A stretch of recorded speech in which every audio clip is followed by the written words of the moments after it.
Hello to everybody in the room. This is a unique experience. You guys will be going through this teardown with me, and hopefully, we're going to be able to improve some of these cold sales emails that people were so graciously ready to submit. I know it's a scary thing to have your work on a big screen criticized by a guy that's not even in the room. But hopefully the feedback and criticism I can share will be both useful to the people that have shared those emails and everybody else in the room. I'm not going to go into too much detail on introducing myself. Apologize for that, but just know that I have sent millions of cold emails in my life personally, but I've also critiqued and given feedback and helped hundreds and hundreds of B2B SaaS and enterprise SaaS companies improve their email campaign. So I deeply care about this subject, and I'm excited to be very hands-on and actually look at the work and the emails people sent out today and give some feedback on it. All right, without any further ado, let's jump right into it. The first email that I see here, say it again, the font size? Yes, let me try to do that. Boom, is this better? I will just assume it's better. Okay, awesome. So this is the first email that people have submitted. I'm not going to be reading it word for word, but I'm going to be reading a little bit and then giving some feedback. I'm not sure if the subject line here is truly seeking feedback on building online training platform, but I'll assume that that's the subject line. I'm always going to be critiquing the subject line first because that is how you get into somebody opening the email, right? If somebody doesn't open the email based on the subject line you've written, you're not gonna, it doesn't matter what the rest of the email says, no matter how compelling your email copies, if your subject line isn't compelling me to open it, I don't care, it doesn't really exist. So if this is a subject line, my biggest feedback is that I would work on trying to improve this subject line and make it sound a little bit more like a one-to-one communication, right? So I would typically probably not send a subject line to another person writing seeking feedback on building online training platform, right? This is very non-personal. Seeking feedback is kind of very anonymous on building online training platform. It's not the most compelling thing. So if I wanted to give you an alternative to this specific subject line, an alternative might just be to write curious about your feedback, or curious about your feedback question mark, or I've built something, would love to hear your thoughts question mark. Something that is more personable, something that sounds like a human being sent this specifically to me. The biggest mistakes that I see in subject lines are subject lines that are written like ads, or that are written in a very anonymous fashion. The more anonymous it seems, the more one-to-many it seems, the less likely the recipient is going to feel compelled to engage and open the email. All right, so I would shorten this email, I would make it more personal, I would make it more engaging if possible. The rest of the email goes something like this. This is a short one, so this is props and two thumbs up that this is a fairly short email, it's well formatted. So looking at it, to me, it's not intimidating. I'm thinking maybe I should read this, it's very short. So that's really good. Hey Joe, apologies for the cold email. I'm reaching out because I love the concept and business model you are doing with Lambda School. We're trying to do something similar with online training to get more subcontractors on our site. Quick note on Workman. Workman is a B2B marketplace for construction contractors. We help construction companies find and hire subcontractors for their projects. We'd love to connect and hear some of your strategies and any feedback. Are you available Thursday between 3 to 6 p.m. for a call? Thanks, Alex. All right, so that's the email. With a little bit of a signature that tells me Alex is the co-founder and CEO and gives me a URL. So how would I improve this? First of all, not necessarily a big fan of apologizing in the first sentence, apologizing for sending you a cold email. I do like that it seems very friendly and kind of human, but I'm not sure it's that valuable to me as the recipient. And you really need to think about every sentence needs to be selling me on keep reading, right? So the first sentence is not really giving me any reason to keep reading. It actually encourages me to leave because it says this is just a cold email. So I'm not sure if I would take that out. I think the writing is very short, which can be good, but Alex, I would give you advice to get somebody that's a great English writer to maybe rewrite and edit some of it, because the language is a bit it's a bit chunky at times. It doesn't read as eloquently as a native English speaker would write and read, in my opinion. And my English is terrible, as you can all tell. Like I'm not born in this country. So I would always have people edit my stuff, and good English writers and speakers make sure that this reads well and flows really well. What I love about the email is that it has a very concrete call to action. You know, Thursday between 3 to 6 p.m. Are you ready for a call? Yes or no? So that's really good. The only other thing that I would add to this email, if possible, is some kind of a social proof. Is somebody really impressive using already Workman? Have you guys raised a lot of money? Have you received press? What is something impressive? What is something that would create social proof that would make other people believe and trust that you can truly do for them what you're promising? So that would be the big thing that I would encourage here. And I think that the second message is also from the same company, and this is probably a LinkedIn message. Hey, hope all is well. I'm reaching out because I noticed you have been part of NFX Guild. I have no idea what that is. I would love to learn more about the program and your experience. I believe our company would be a fit. To me, again, this is missing a fit for what? Helping me with what? Like, what exactly are you trying to propose? A quick note on Workman. We're a marketplace to help construction companies find and hire subcontractors. I look forward to hearing back from you. So here you actually, again, the thing I like is it's short. The thing I think you can improve on is that this is actually lacking any kind of call to action. I look forward to hearing back from you. Makes me as the reader go, hearing back about what? What am I supposed to say? Yes, thank you for your LinkedIn message. Am I supposed to agree to a call? I'm not exactly sure what you want me to do here. And whenever I am not sure as the recipient what to do, I'm just not going to do anything. Like that's really the holy grail of call to action, is making a call to action so specific I don't have to wonder what you want me to do. And again, a little bit of social proof I think would go a long way. All right, I hope that's helpful. And honestly, based on any feedback that I give, if you have more follow-up questions, always you can just send me an email at stelly@close.io, and I'm going to try to help as much as possible with as many cold emails as possible. We're going to try to make your sales emails better and make the world a better place that way. All right. That being said, let's go to the next one. Cold email from sales rep number 1. Okay, so the subject line here is Acme Dispatch. So company name and your company name, right? That's not a bad formula for a subject line. It's not the most compelling formula either. I see this quite often. Again, one of the most beautiful and simplest ways to improve a subject line without completely changing it is to just add a question mark to it, right? So Acme Dispatch, question mark. It's much more engaging than just Acme Dispatch. Acme Dispatch is a statement that in and of itself is not that engaging. I don't know what you want me to, I don't exactly know what this is. Is this a question, a statement? What is it?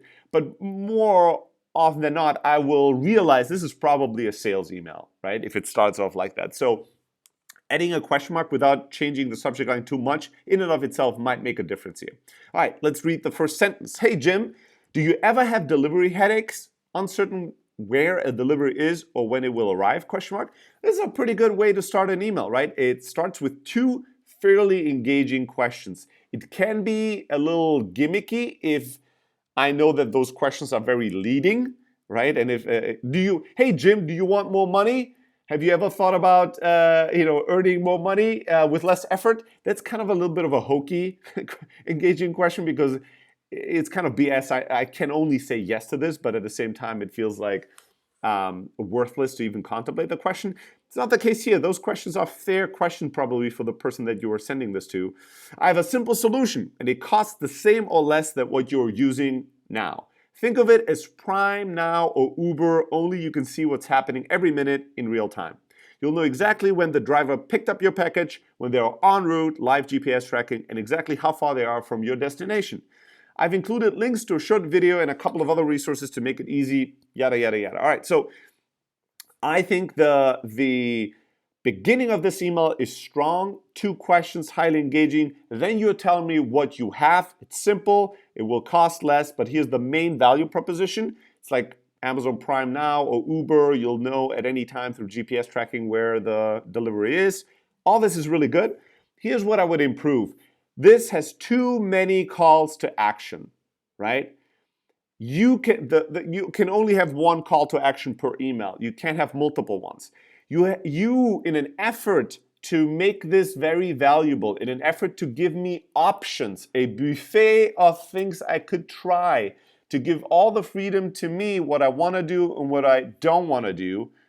Actually check if there's any problems here. Nope. All right, I'm getting a call, so I was concerned if you guys can still hear me and see me.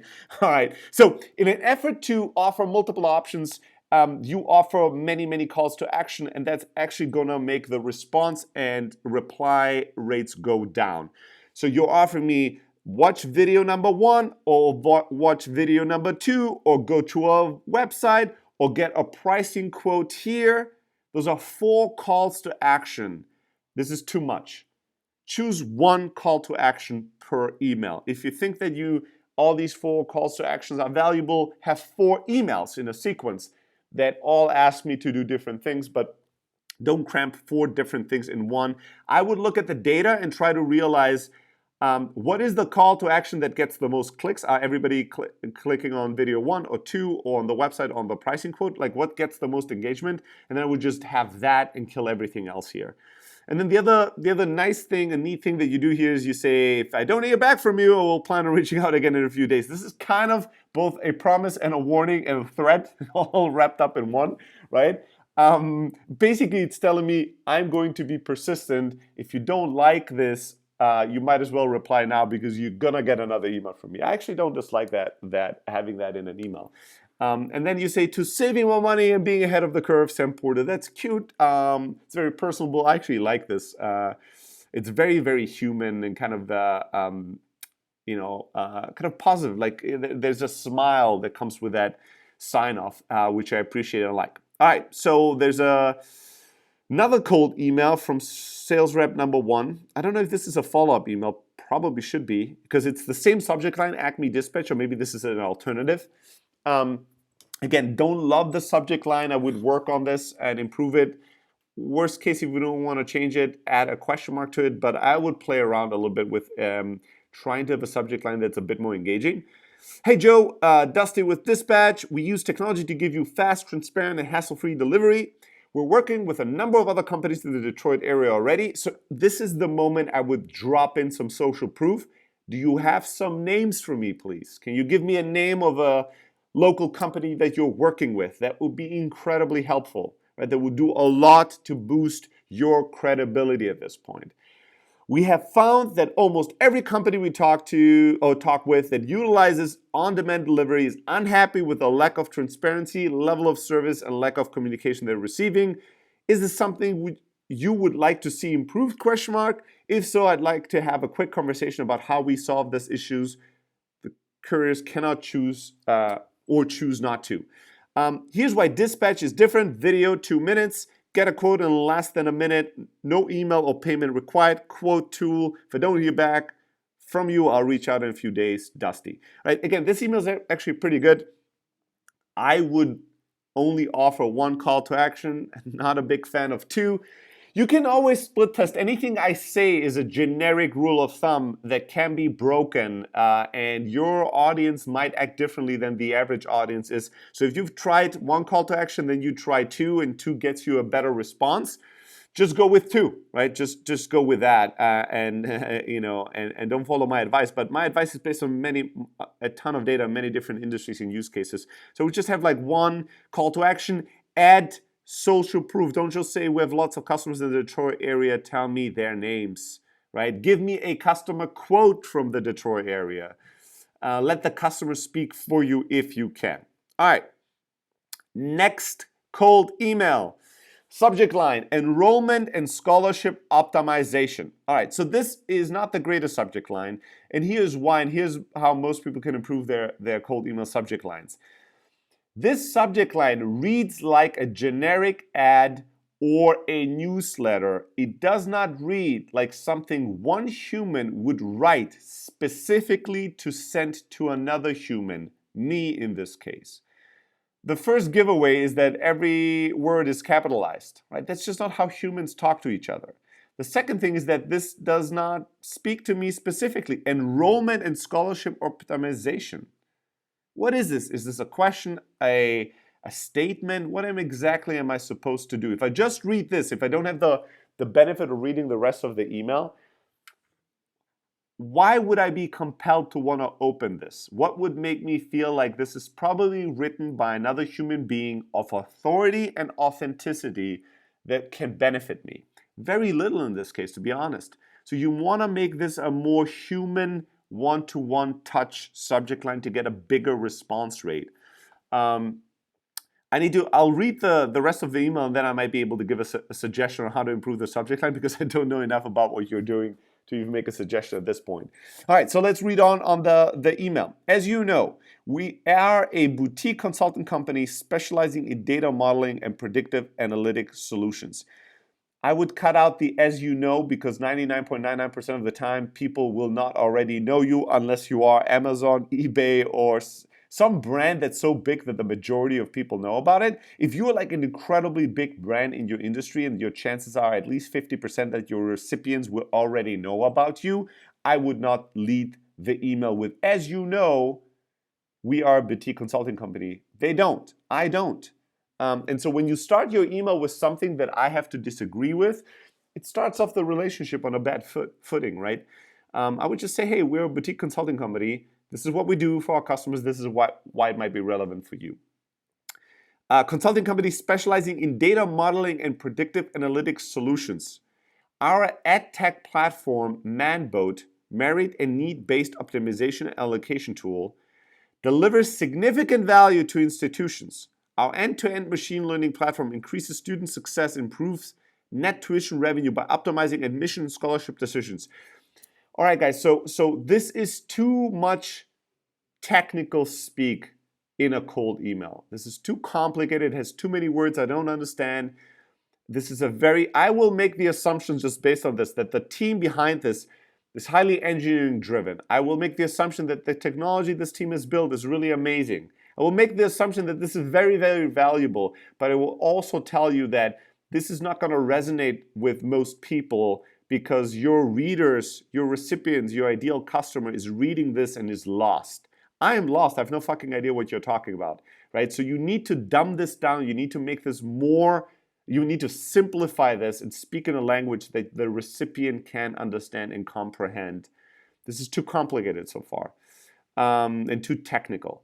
We are looking to arrange a 15 to 30-minute call with institutions in your network to demonstrate via WebEx. Again, are you certain that 100% of the recipients even know what WebEx is or understand what this means? If you're not 100% sure, please don't say that, right? Just say a video call or something along those lines that's more generic than WebEx. That's very specific. Manboat can deliver both efficiency and value to an institute's admission program and can specifically help you with the following. This is 1, 2, 3, 4, 5, 6, 7 bullet points.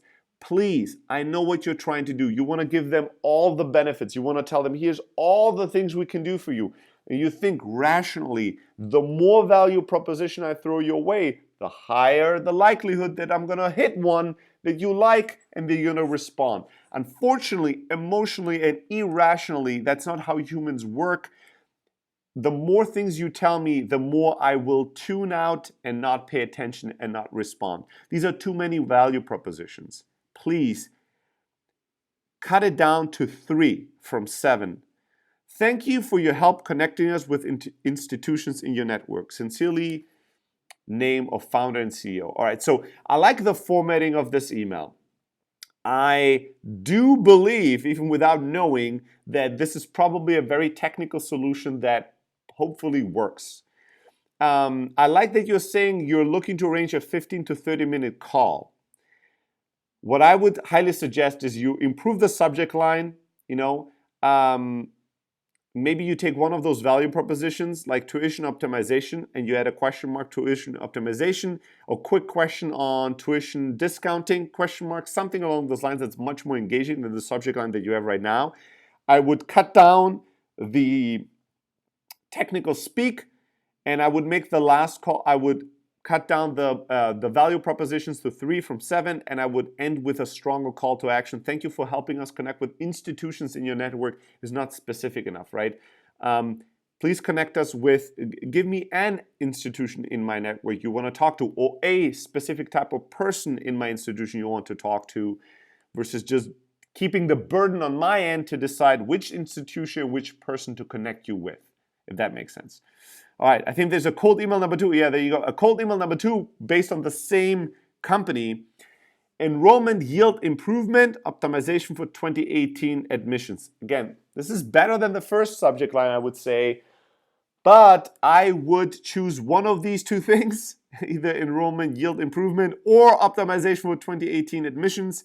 I would probably just add a question mark or add a quick question on optimization for 2018 admissions or something along those lines and experiment a little bit with it. Hey, we recently modeled an admission and grant allocation optimization problem for one of our clients in higher education. I thought these findings would be of interest to you and may add value to your organization. Key highlights. Number 1, our client, a nationally ranked private university, was seeing a drop in enrollment yield over the last several years. Number 2, our predictive models developed for optimizing student financial aid to avoid overfunding provide potential savings of up to $12 million for the university. Number 3, our machine learning models were able to predict enrollment with 90 to 95% accuracy.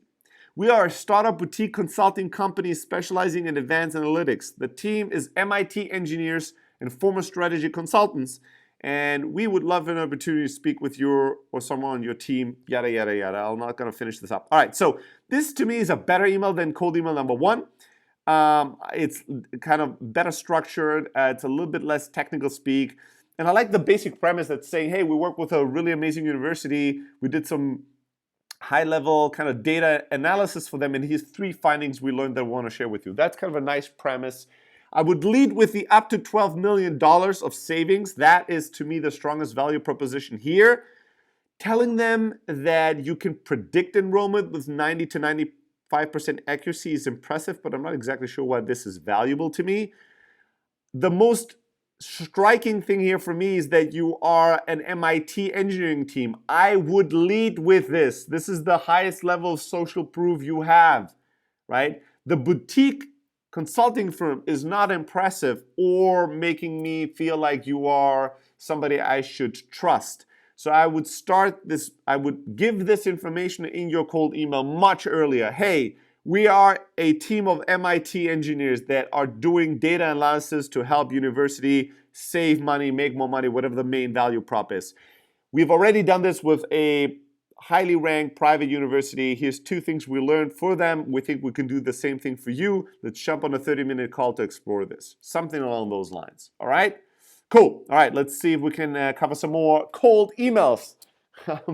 Hoping you guys are having as much fun as I have. All right, so here's the next one. Subject line, Comfort Services plus Billio. I don't know how to spell some of these company names. I'm sorry if I'm butchering them. Comfort Services plus, like it's your company name plus my company name. Again, this works. It's fairly formulaic, so I would experiment with this. But if you see good open rates, just disregard my advice. If your open rates are lower than 30%, you need to practice and play around with your subject lines. If any of you in the audience is thinking, well, this is all great feedback, but where can I get like maybe a book about how to write great cold emails? I got you people covered. Send me an email, stelly@close.io. Put in the subject line, a book, motherfucker, and I will send you a book on cold emails for free that has most of the tips that I give one-on-one here in a very customized fashion. It will include a lot of these tips, and it will include a lot of very strong cold email templates for you to use. All right. So, Joe, my name is Hassan, and I'm the founder and CEO of Bill.io. I'm sorry if I'm butchering this. My company is transforming the home healthcare management industry with meticulously developed all-in-one internet and mobile-based solution to meet all home care business management software needs. All right, buddy, Hassan, I actually exchanged emails with you before. You're a really cool person.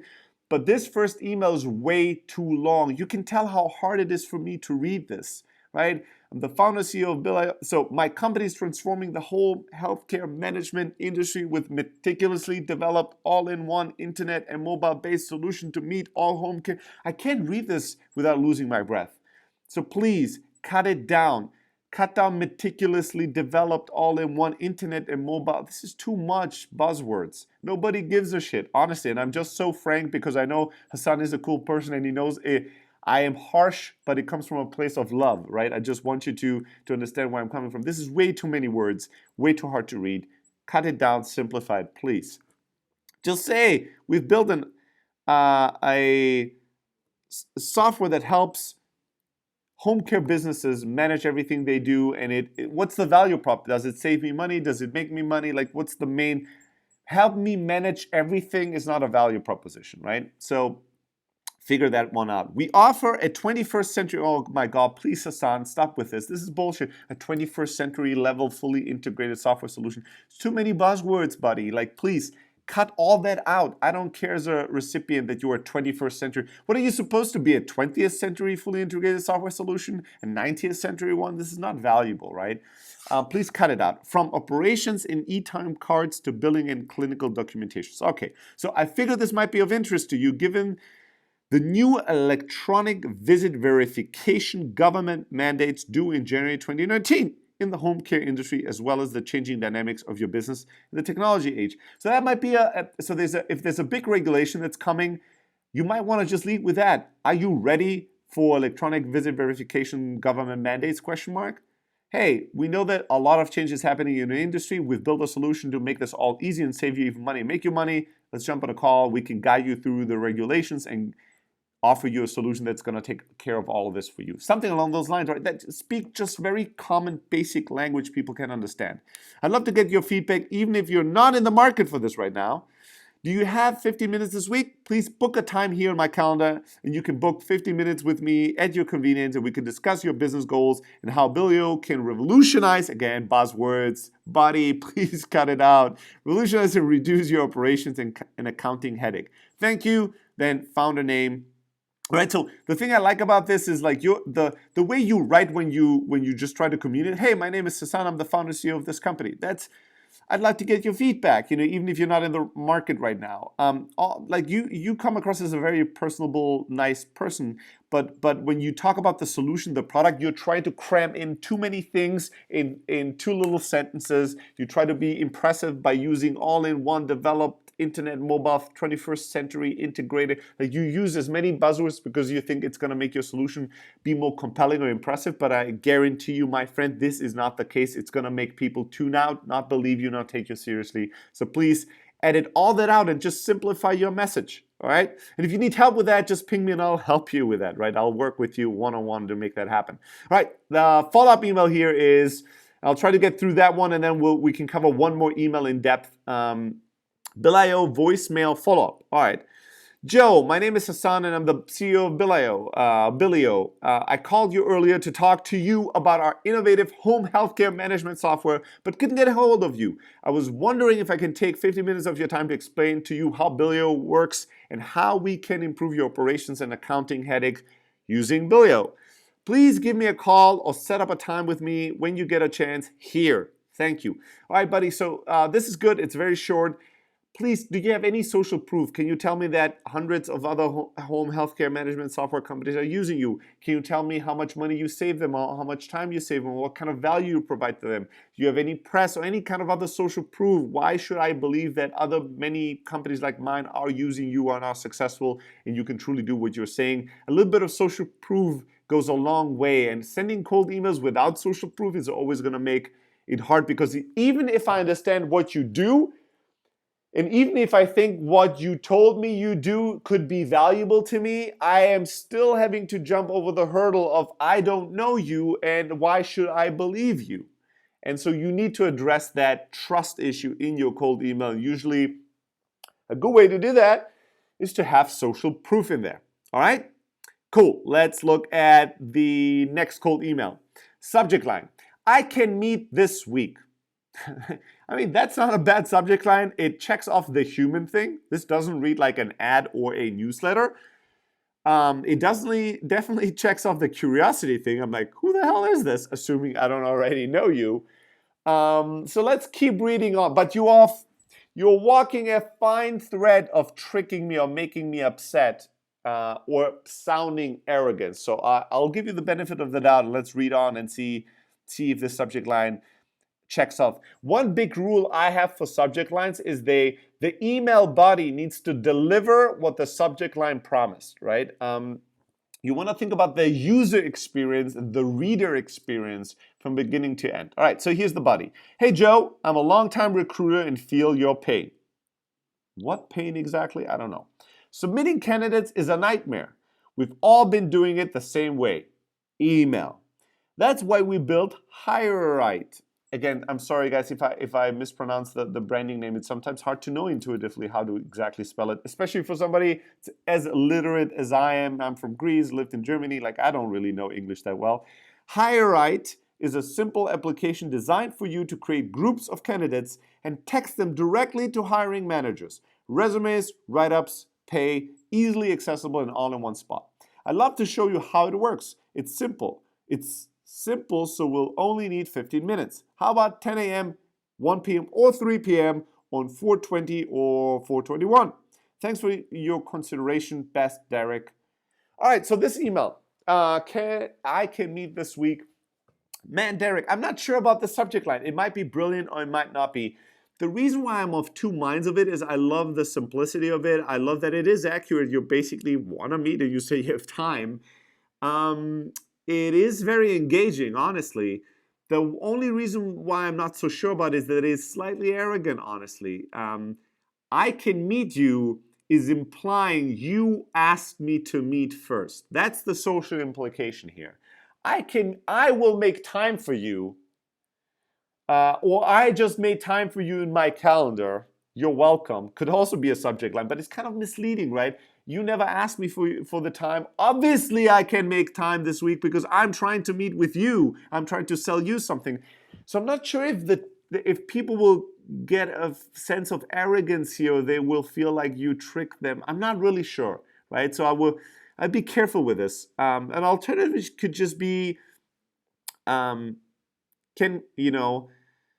is this a good week? Question mark. Right? It's this treading the same line, but it is a bit more ambiguous on you have made time for me versus you want me to make time for you. I really love the language of the email. It's very short. It's very clear what the value prop is. I am not your customer, so I'm not sure if that value proposition is compelling. If possible, I would add social proof to this email. Again, it's missing. You're not telling me how many people are using this. You're not telling me how much money or you're saving or making people. You're not telling me that you've gotten a lot of funding or press or anything else. Anything that will make people trust you is missing from this, but it's a really well-written email. It's short, it makes sense, it's clear and concise. So I really like all that. The only thing that really is off-brand on the entire email is the thanks for your consideration. Like the entire email is very casual, and that thanks for consideration to me at least feels very formal. So maybe just saying thanks, or maybe saying nothing. Like just ending with the can you make 1, 3, or 10 a.m. Best, Derek, might be good enough. But really, all in all, I think this is a strong cold email. All right, let's see. I'm gonna try to cover this one more before we wrap up. I know I have 3 more minutes, so let's try our best here. Okay, so the subject line is soccer tryouts simplified. Again, can the audience already tell what I'm gonna say next? Can you guys follow the pattern here? This reads like an ad or a newsletter. It does not read like one person to one. All the words are capitalized. It's a typical like ad play. Please simplify and humify this. Like make this read like one human, send it to another human. Hey Joe, I hope this email finds you well. My company, Team Genius, developed a software system for streamlining and improving all aspects of the often painful player evaluation process. Our system helps in those areas by 3 bullet points: replacing the paper and clipboard with an easy-to-use mobile app, providing player rankings and results immediately after tryouts online, and create player feedback reports for coaches and players. Do you have 5 to 10 minutes this week to have a quick conversation about how we can help? Choose a time that works for you. Thanks, Ben. All right, so all in all, this email is written really well. It's short, it's well formatted, 3 Value props, the value props are pretty crystal clear. You tell me what you want me to do. You want a 10-minute call and you tell me how. Click on this link to find a time. This is really strong. The weakest part, the only really weak part in this email is the subject line that I find to be not great, right? So let's work on making that subject line better together. What are some potential alternatives? You could do something. And the one thing missing again is social proof, right? So again, if you have many teams using this, if you have a team locally that's using this, local to the person you're sending to the recipient, add that. Any kind of social proof, press, funding, lots of customers, one customer that made a lot of money or got a lot of value from it, a customer quote, anything really, something about the team. If your team is MIT engineers, that's impressive to people. Anything that creates social proof, please add it here. And then when it comes to improving the subject line, maybe just adding something like, I have an idea to improve your tryouts, right? That could be one. Or are your tryouts too complicated? Question mark. Or when are your next soccer tryouts? Question mark. And then you could say, hey Joe, I know you guys have a team and you do tryouts. I'm wondering when the next ones are, and I'm wondering if you've have had any of the pain that a lot of people have when they do tryouts. We have built a tool to help you with your next tryouts and make them easier, simpler, faster, whatever it is, right? So when are your next tryouts could be a very engaging subject line. So these are 3 suggestions on how to improve your subject line. If you want more, you can always get in touch with me. I know that we got a few more people that submitted their cold emails. If I didn't get to giving you feedback, please send me an email, stelly@close.io. I'll do my best to give you specific feedback. And with that, I think my cold email teardown session time has run up. Thank you everybody so much for paying attention, for listening. Thank you for everybody who submitted those, for being courageous and allowing me to critique your work in front of everybody. And thank you for allowing me to be part of the event, even if I wasn't able to be physically there. That's it from me, guys.